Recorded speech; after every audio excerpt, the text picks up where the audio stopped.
Ya, mikrofonnya sudah bisa dinyalakan.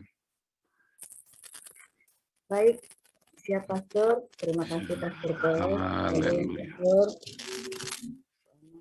Bapak Ibu Saudara sekalian, hari ini 1 Oktober 2021. Kiranya kita mendapat berkat selama 1 bulan ke depan. Bapak Ibu, kita baca firman Tuhan dari kitab Ulangan 8 ayat 1 sampai 20. Demikian firman Tuhan. Bersyukur kepada Allah karena kebaikannya. Segenap perintah yang kusampaikan kepadamu pada hari ini haruslah kamu lakukan dengan setia, supaya kamu hidup dan bertambah banyak, dan kamu memasuki serta menduduki negeri yang dijanjikan Tuhan dengan sumpah kepada nenek moyangmu.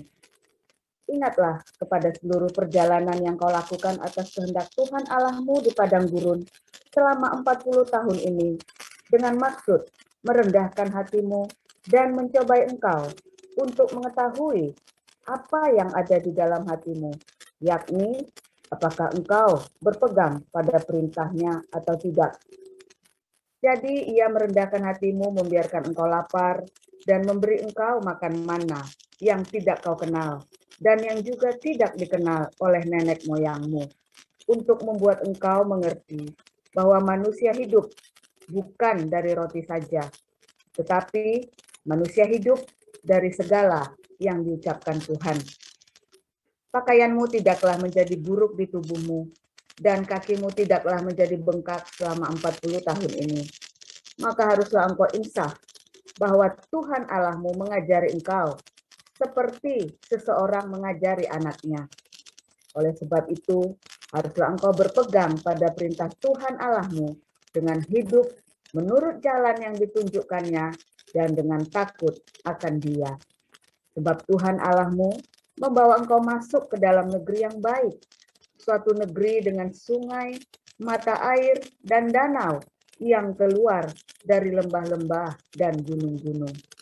Suatu negeri dengan gandum dan jelainya, dengan pohon anggur, pohon ara, dan pohon delimanya.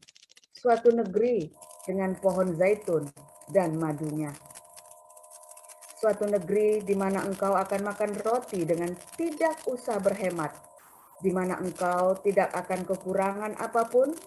Suatu negeri yang batunya mengandung besi, dan dari gunungnya akan kau gali tembaga, dan engkau akan makan dan akan kenyang.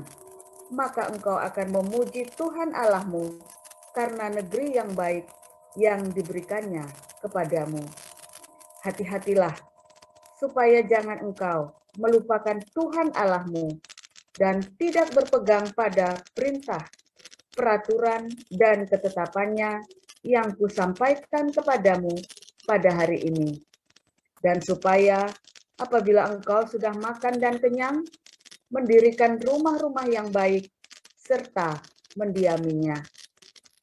Dan apabila sapi lembumu dan kambing dombamu bertambah banyak, dan emas serta perakmu bertambah banyak, dan segala yang ada padamu bertambah banyak, jangan engkau tinggi hati, sehingga engkau melupakan Tuhan Allahmu yang membawa engkau keluar dari tanah Mesir, dari rumah perbudakan, dan yang memimpin engkau melalui padang gurun yang besar dan dahsyat itu, dengan ular-ular yang ganas serta kalajengkingnya, dan tanahnya yang gersang, yang tidak ada air. Dia yang membuat air keluar bagimu dari gunung batu yang keras, dan yang di padang gurun memberi engkau makan mana yang tidak dikenal oleh nenek moyangmu, supaya direndahkannya hatimu dan dicobainya engkau hanya untuk berbuat baik kepadamu akhirnya. Maka janganlah kau katakan dalam hatimu, kekuatanku dan kekuatan tangankulah yang membuat aku memperoleh kekayaan ini. Tetapi haruslah engkau ingat kepada Tuhan Allahmu, sebab Dialah yang memberikan kepadamu kekuatan untuk memperoleh kekayaan dengan maksud meneguhkan perjanjian yang diikrarkannya dengan sumpah kepada nenek moyangmu seperti sekarang ini. Tetapi jika engkau sama sekali melupakan Tuhan Allahmu dan mengikuti Allah lain, beribadah kepadanya, dan sujud menyembah kepadanya, aku memperingatkan kepadamu hari ini bahwa kamu pasti binasa.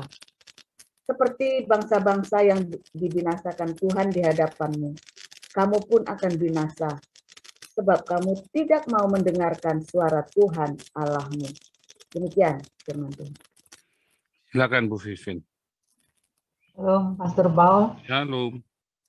Mohon maaf, Matius berapa tadi? Kuping saya nggak. Matius 4 ayat 1 sampai 11. Baik, terima kasih. Matius 4 ayat 1 sampai 11. Ya. Pencobaan padang gurun. Maka Yesus dibawa oleh Roh ke padang gurun untuk dicobai iblis. Dan setelah berpuasa 40 hari dan 40 malam, akhirnya laparlah Yesus. Lalu datanglah si pencoba itu dan berkata kepadanya, "Jika engkau anak Allah, perintahkanlah supaya batu-batu ini menjadi roti." Tetapi Yesus menjawab, "Ada tertulis, manusia hidup bukan dari roti saja, tetapi dari setiap firman yang keluar dari mulut Allah." Kemudian iblis membawanya ke kota suci dan menempatkan dia di hubungan bait Allah. Lalu berkata kepadanya, "Jika engkau anak Allah, jatuhkanlah dirimu ke bawah, sebab ada tertulis, mengenai engkau, ia akan memerintahkan malaikat-malaikatnya dan mereka akan menatang engkau di atas tangannya, supaya kakimu jangan terantuk kepada batu." Yesus berkata kepadanya, "Ada pula tertulis, janganlah engkau mencobai Tuhan Allahmu." Dan iblis membawanya pula ke atas gunung yang sangat tinggi dan memperlihatkan kepadanya semua kerajaan dunia dengan kemegahannya. Dan berkata kepadanya, "Semua itu akan kuberikan kepadamu jika engkau sujud menyembah aku." Maka berkatalah Yesus kepadanya, "Enyahlah iblis, sebab ada tertulis, engkau harus menyembah Allah Tuhan Allahmu, dan hanya kepada Dia sajalah engkau berbakti." Lalu iblis meninggalkan dia dan lihatlah malaikat-malaikat datang melayani Yesus. Demikian bagian firman Tuhan. Amin. Haleluya. Ya, firman Tuhan selalu baru setiap hari bagi orang-orang yang hidup. Selalu tetap di dalam kasih-Nya, di dalam diakonia marturia, mengasihi, mengampuni, memberkati, dan menjaga hidupnya di dalam kekudusan. Luar biasa ya. Hari ini adalah manusia hidup bukan dari roti saja. Ya, sering saya ungkapkan ya kepada saudara, ya kita butuh roti, tetapi bukan dari roti saja. Tetapi bukan juga nggak butuh roti. Anda harus bisa membedakannya ya, jangan membabi buta. Itulah sebabnya itu harus persis tuh ya. Manusia itu bukan dari roti saja. Ada hal yang unik ya di dalam bahasa Septuaginta, yaitu bahasa Yunani, dan dalam bahasa Ibraninya, dalam Tanakh, ya. Di dalam Tanakh itu tidak ada kata firman, tidak ada kata perkataan, tidak ada kata firman, tidak ada kata perkataan. Tetapi yang ada cuman apa yang keluar dari Allah. Ya. Manusia hidup bukan dari roti saja, tetapi dari semua yang keluar dari Allah. Apa yang keluar dari Allah? Ya roh. Nah, tapi dalam Septuaginta menjelaskan apa itu yang dimaksud. Rema. Nah, makanya Tuhan Yesus mengutipnya apa? Rema. Manusia hidup bukan dari roti saja, ya, melainkan dari rema. Ya, jadi Yesus mengutip dari Septuaginta. Jadi kita mengerti sekarang bahwa rema itu, yang dimaksud dengan rema itu ya Roh Kudus itu. Roh Kudus itulah rema. Ya, rema yang kudus. Itulah rema, itulah firman. Di dalam Yohanes 4 ayat 24. Allah adalah roh. Ya. Allah adalah roh. Dalam Yohanes 1 ayat 1 ya. Firman itu adalah Allah. Maka firman itu adalah roh. Simpel kan? Itu logika yang sederhana. Nah, kalau bilang salah lagi, wah itu Repot itu. Nah, itu kadang-kadang ya, nggak konsisten logika. Tapi itulah kenyataannya. Allah adalah roh. Dan firman itu adalah Allah. Jadi kita tahu bahwa firman itu adalah Roh Kudus. Tetapi firman yang seperti apa? Logos. Ya, nggak sekedar logos. Tetapi logos yang menjadi rema. Makanya tadi Yesus berkata, manusia hidup dari rema. Yang dari Allah. Ya, remanya Allah. Bukan remanya Mario Teguh. Bukan remanya Tung Desem Waringin. Nggak jalan. Makanya Anda banyak keblausuk. Remanya apa itu? MLM, multilevel. Anda punya jagoan siapa? Salah. Jangan pernah kutip-kutip untuk memotivasi Anda perkataan-perkataan dari Jenderal MacArthur, ya, apalagi McDonald, Jenderal apalagi, ya jangan. Jangan, ya. Jangan kau kutip-kutip untuk buat rema, nanti Anda gagal. Atau Anda akan kebablasan. Jangan kutip-kutip perkataan-perkataan manusia. Ya, bahkan perkataan Nabi ke-26 pun jangan. Anda kutip quote-mu itu harus dari firman Tuhan. Remamu itu bukan kata Benihin, bukan kata Philip Mantova, sekalipun katanya Nabi ke-26. Jangan. Remamu itu harus dari Allah sendiri yang tertulis dalam Alkitab. Hati-hati ya.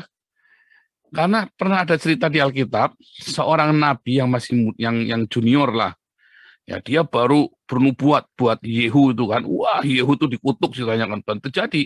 Kemudian dia pulang, sudah dipesenin sama malaikat Tuhan, nanti kamu pergi sama pulang, kamu enggak boleh belok, kamu enggak boleh ngomong sama orang, pokoknya pulang langsung ke rumah. Nurut ya, nggak nurut. Begitu pulang, ada nabi tua ngomongin dia, ayo kamu dibujuk-bujuk supaya ke rumahnya. Akhirnya apa? Dimakan sama binatang, diserang sama binatang buas. Lalu si nabi tua ini cuma ngomong, ya itulah akibat dari orang tidak menurut sama firman Tuhan. Nah, padahal ini nabi yang ngomong loh, nabi tua ngomongin nabi muda, ayo kamu ke rumahku, masa kamu nggak percaya sama saya, ini nabi tua. Dia bilang begitu kan. Si nabi muda ini belok ke rumahnya, habis ngutukin Raja Israel, dia belok ngikut ke rumahnya nabi tua. Padahal dia omongin sama malaikat Tuhan, jangan kamu belok-belok, kamu harus pulang. Hati-hati ya.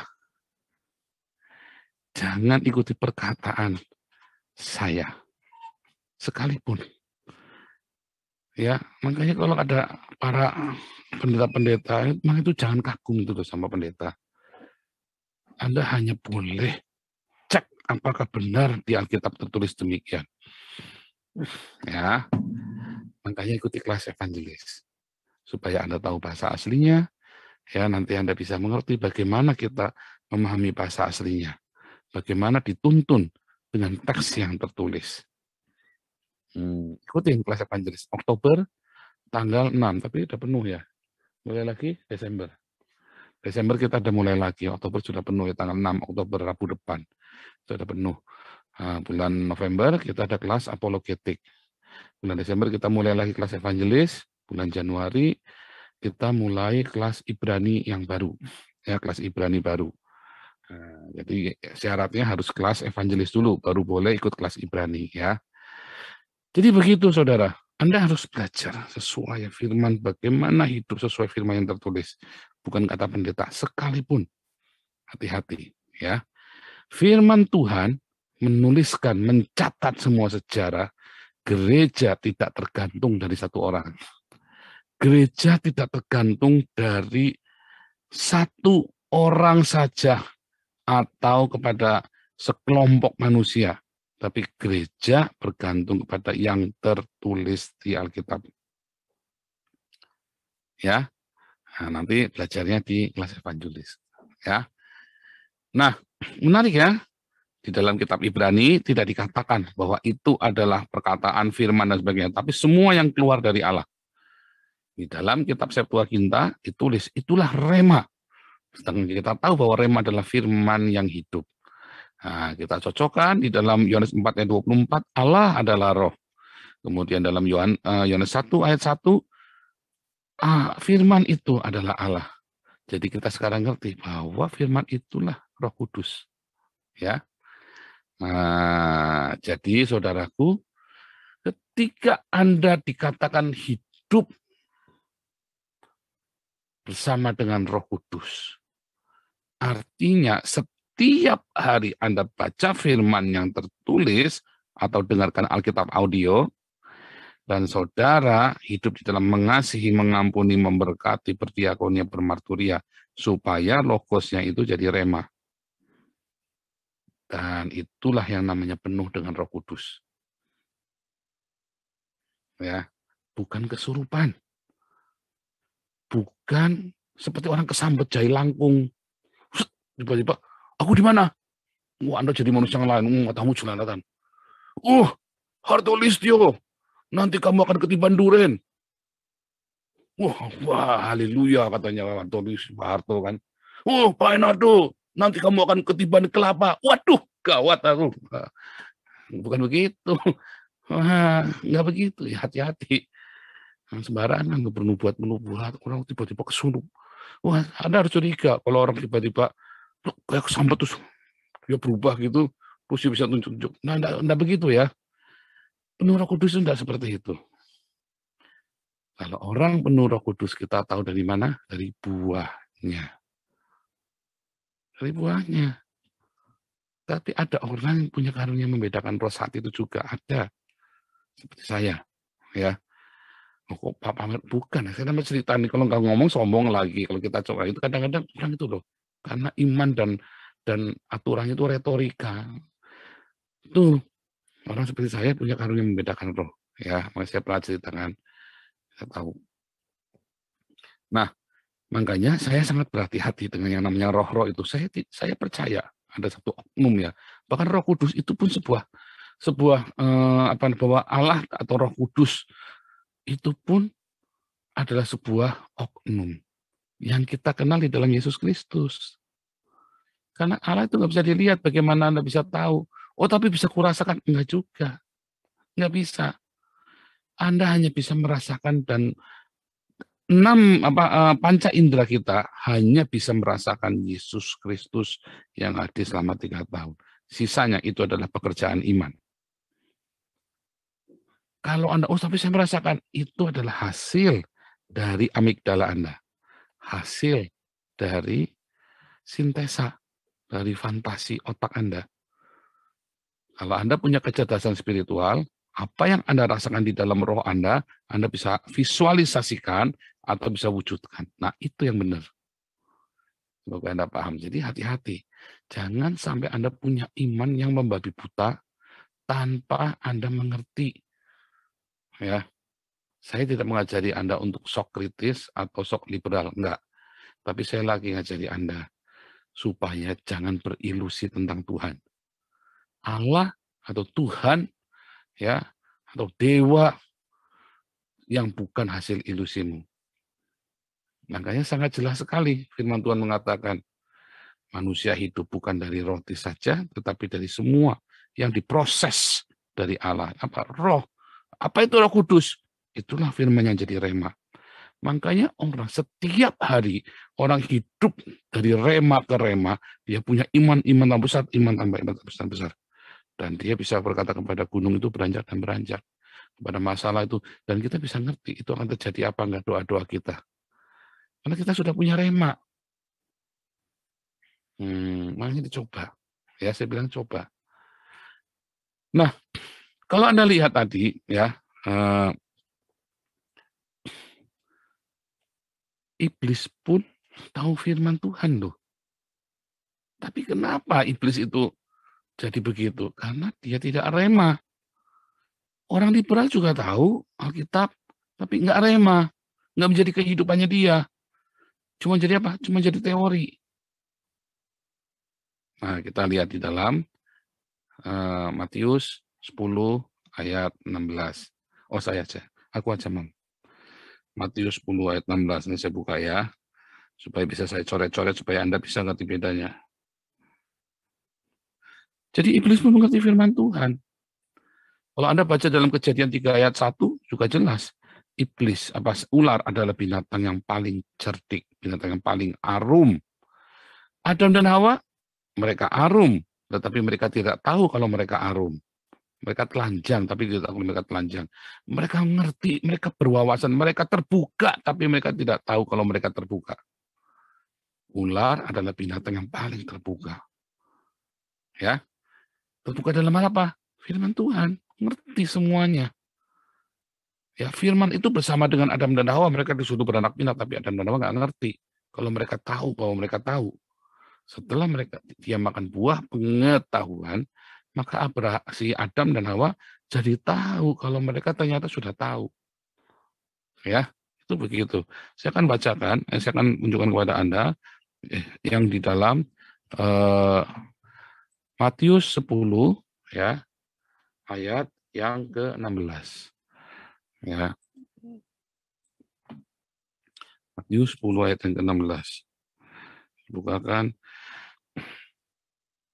Di situ dituliskan supaya kita cerdik seperti ular, tulus seperti merpati. Ya, lihat ini. Lihat, aku mengutus kamu seperti domba ke tengah serigala. Sebab itu hendaklah kamu cerdik seperti ular dan tulus seperti merpati. Sudah saya jelaskan bolak-balik ya. Artinya cerdik seperti ular. Ya, bukan berarti Anda pandai ligat, kliuk-kliuk ke sana kemari. Ya, bisa bermain kata, bisa sembunyi-sembunyi. Enggak. Cerdik seperti ular itu sangat simpel. Apa itu cerdik seperti ular? Ya. Artinya Anda tahu firman Tuhan. Terbuka. Apa itu? Logos. Ular itu tahu logos, tahu firman Tuhan. Tetapi Anda harus tulus seperti merpati. Ya, merpati juga tahu logos. Tetapi yang ular itu, dia itu mencari pembenaran. Ya kan? Nyari firman Tuhan buat cocokmologi. Buat bener-benerin maunya dia supaya pengen kawin lagi boleh. Supaya enakan dagingnya dia. Tetapi merpati itu tulus. Dia mencari kebenaran. Ya. Jadi kalau Anda baca firman Tuhan atau Anda mendengar firman Tuhan, jangan tuh. Itu pasti itu Pak Apeng itu. Jangan. Mendengar firman Tuhan, oh, tuh kan buninuk kan, begitu kan, kena Tuhan ini firmannya. Ya kan, kalau Anda ke gereja kan suka begitu, Anda dengar khotbah rame-rame kan, terus begitu ada majelis yang kena gitu, atau majelis yang malah mikir ya kan, tuh kan, itu pasti buat Pak Broto itu. Wah itu buat Ibu Tati itu. Anda lagi cari pembenaran itu namanya.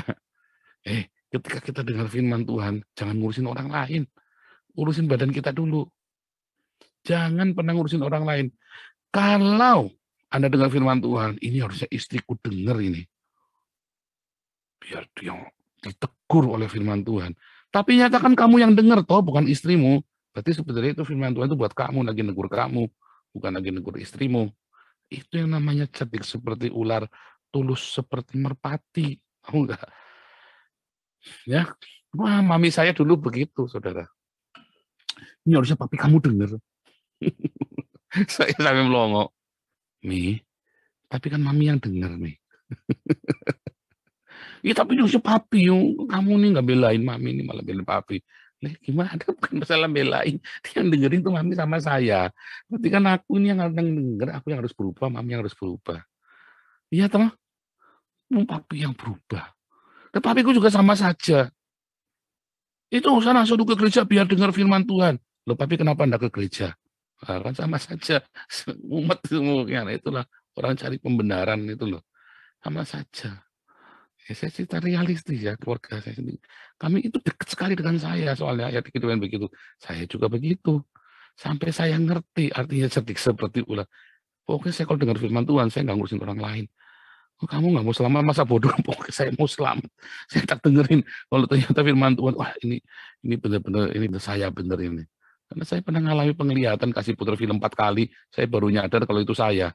Filmnya itu tentang saya, bukan orang lain. Saya pikir itu orang lain kurang ajar itu. Ini orang film cabul amat, brengsek amat. Nggak taunya itu saya. Saya nonton film. Tuhan Yesus kasih saya film itu yang 4 kali, sama lagi. Kurang asem itu Tuhan Yesus. Bisa tahu ya Tuhan. Bisa tahu kalau saya brengsek begitu loh. Ah, yang Tuhan suka bercanda. Coba kita balik ya. Coba nih, Matius 4. Ya, tadi ya. Maka Yesus dibawa roh ke padang gurun untuk dicobai iblis. Setelah berpuasa 40 hari malam, datanglah si pencoba dan berkata, jika engkau anak Allah, perintahkanlah supaya batu-batu ini menjadi roti. Ya kan? Pertama disuruh, kalau kamu anak Allah, kan kita berfirman, ya jadi maka terjadilah kan. Tapi Yesus menjawab. Yesus langsung jawab dulu, tertulis dulu. Nah, pegang yang tertulis. Ada tertulis. Langsung disekak nama Tuhan. Ada tertulis. Iblis mencobai hawa nafsunya. Ya. Karena lapar kan? Iblis mencobai hawa nafsu itu supaya keluar. Tapi Yesus menjawab, ada tertulis. Ya, ada logos ya. Manusia itu bukan dari roti saja. Ya, tetapi dari setiap firman, setiap rema. Ya. Dari setiap rema yang keluar dari mulut Allah. Yang berasal dari Allah. Itu ya.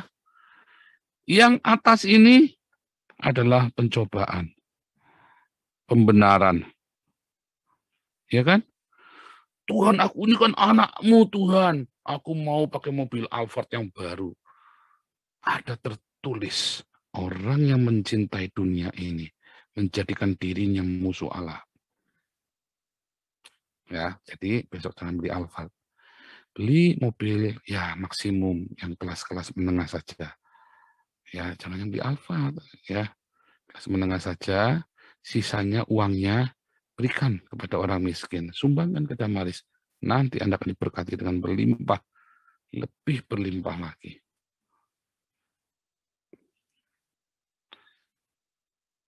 Kemudian iblis membawanya ke kota suci menemukan tenda hubungan anaknya berkata, jika engkau anak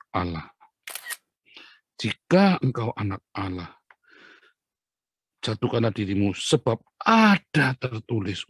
Iblis sekarang sudah pakai ada tertulis tuh. Ya kan? Karena dia sedang mencari pembenaran. Tetapi apa kata Tuhan Yesus? Ya, Yesus berkata kepadanya, ada pula tertulis. Janganlah engkau mencobai Tuhan Allahmu. Inilah kebenaran. Ya kan?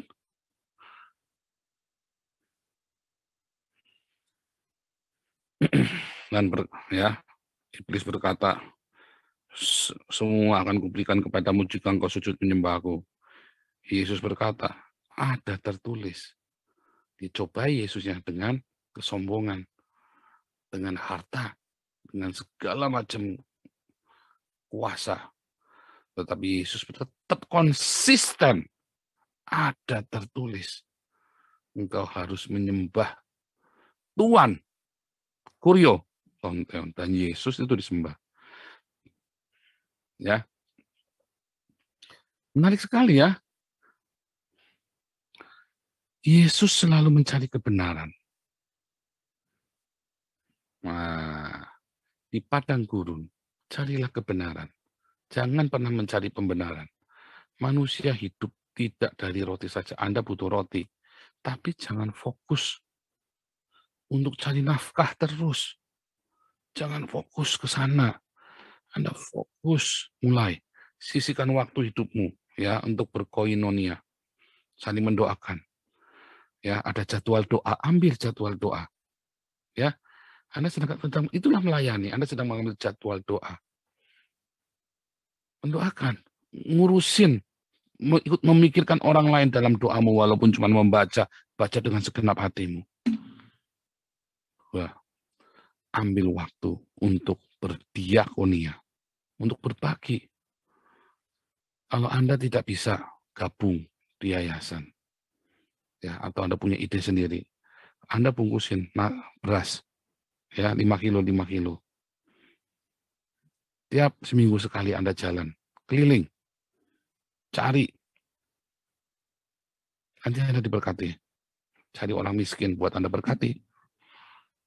Bukannya ngasih kolekte sama perpuluhan ke pendeta yang gereja yang hedonisme. Ya, kemarin kan sudah, ya kan?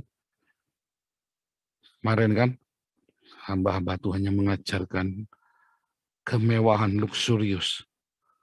Ya, itu hamba Tuhan yang jahat. Jangan, Anda nggak akan diberkati. Kasih langsung to the point. Ada lagi hamba Tuhan. Itu boleh, Anda itu orang baik. Tetapi Anda tetap harus perpuluhan. Nggak ada. Yesus ngajari bukan perpuluhan 100% dan bukan dikasih kepada gereja. Kecuali gereja itu mengelola dana Anda untuk berdiakonia dan bermarturia. Anda kumpulkan sama-sama di situ. Gitu, ya. Itu tertulis di Alkitab. Kisah Rasul 2, Kisah Rasul 4. Mereka meletakkan uangnya di kaki para rasul, lalu para rasul itu mengumpulkan dan membagi-bagikannya kepada semua orang.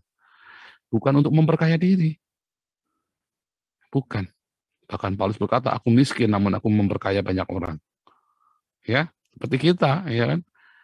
Tabungan saya nggak lebih banyak daripada Pak Harto atau Pak Enardo. Atau, ya kan. Tetapi kita memperkaya banyak orang. Rame-rame kan. Itu coba kumpulin. Kumpulin sebulan aja kita kumpul 400 juta itu buat Pak KC. Kemarin kita kumpulin buat Pak Apolinaris Darmawan, kita kumpulin. Karena kita stop kan, kalau sudah cukup ya kita stop. Supaya dana itu semua saudara-saudara bisa alihkan selalu untuk orang miskin. Karena ketika kita mengasih makan orang miskin, kita ini sedang menghutangi Tuhan, menghutangi surga. Simpanlah hartamu di surga, di mana ngengat dan karat tidak dapat memakannya dan merusaknya. Di padang gurun itu nggak dipeliharakan dengan sempurna ketika kita hidup selalu tekun di dalam firman Tuhan. Dan kemudian kita melakukan diakonia dan marturia. Apakah marturia itu, bagaimana Anda bisa bermarturia? Karena Anda punya pengalaman dengan Tuhan, seperti saya cerita sama saudara. Saudara, lihat keluargaku sekarang dipulihkan. Ya, kami jadi berantakan, kita bisa dipulihkan. Anak-anak saya dapat mujizat. Kami perlu selalu ada mujizat. Itulah marturia. Anda tidak perlu marturia kayak saya, kayak Muhammad Aceh. Teriak-teriak, ya kan. Nggak perlu. Marturia, Anda datang sama tetanggamu yang lagi susah, doakan. Ya, Anda tahu dia lagi ada kesusahan, ada kesulitan.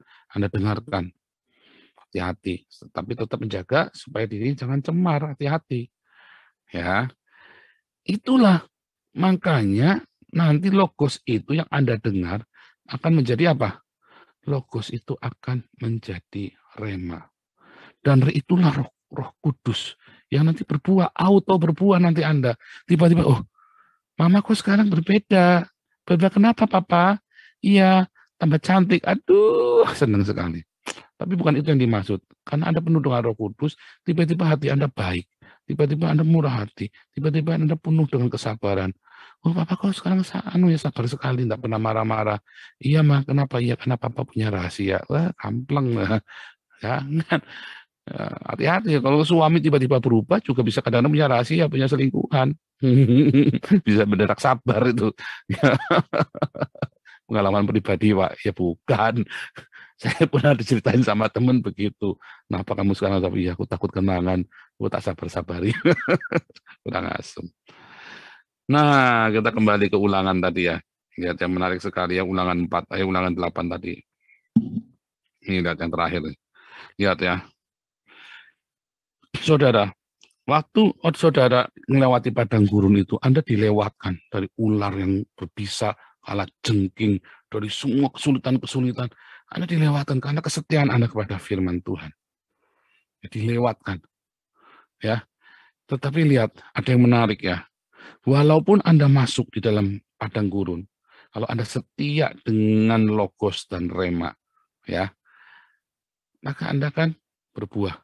dan akan segera masuk ke Kanaan. Tetapi ingat, ketika Anda masuk Kanaan, ya, Anda harus mau mendengar suara Tuhan. Mendengar suara Tuhan. Ya, ayat yang terakhir. Nah, banyak orang-orang, saya mendengar suara Tuhan. Mendengar suara Tuhan itu seperti apa? Saya mendengar suara Tuhan. Apa sih mendengar suara Tuhan? Mendengar. Ya itu. Anda lihat logos jadi rema. Kemudian roh Anda bisa ngerti. Kalau setiap hari Anda hidup dengan rema, roh Anda auto ngerti, auto paham. Karena Allah itu roh. Maka yang bicara sama Allah harus roh ketemu sama roh. Begitu roh ketemu sama roh, ya, roh manusia, roh Anda, dan inilah roh kudus, roh Allah sendiri, roh kudus Yesus. Ini adalah daging Anda, ya, dan ini adalah jiwa, pikiran Anda. Hati-hati, seringkali Anda ada di sini. Jiwa Anda berusaha menuju ke roh Yesus, ya. Artinya apa? Ini adalah fantasi. Saya kasih ganti ya. Begitu jiwa Anda yang ke sana, itu adalah fantasi. Begitu daging Anda yang ke sana, nggak bakal nyampe. Itulah nafsu dalam ibadah, kadrun. Makanya Anda bisa jadi kesan kadrun, karena daging Anda yang beribadah, fanatik. Enggak, jelei. Orang itu jelei. Ya, ngelihat orang pakai baju naga aja, ada setannya. Nyebelin, tahu nggak? Ya kan? Tetapi kalau Anda tiap hari hidup, logos itu selalu jadi rema tiap hari. Anda itu mengasihi, mengampuni, memberkati, kasih makan, ya, dan hidup dalam kekudusan. Ya, wah itu luar biasa sekali. Maka roh Anda ketemu, gatuk sama rohnya Yesus. Roh ya ketemunya roh. Roma 8 ayat 26. Roh itu nanti akan kontak. Dan Anda akan dengar suara itu melalui roh Anda. Karena Anda itu terus di dalam remanya. Makanya Tuhan Yesus kasih garansi, Yohanes 15. Apa saja yang kamu minta, kamu doakan. Apa saja yang kamu kehendaki akan diberikan kepadamu. Ya, itu namanya mendengar suara Tuhan. Semoga rema dari Tuhan Yesus pada pagi hari ini menuntun Anda untuk mendengar suaranya. Ku ingin mendengar suaramu, Tuhanku. Bukan goib. Wah, jumbul nanti dengar suara Tuhan. Bledek, ya kan? Tapi rohmu yang lembut itu ketemu sama Roh Kudus. Tuhan Yesus memberkati. Kita berdoa untuk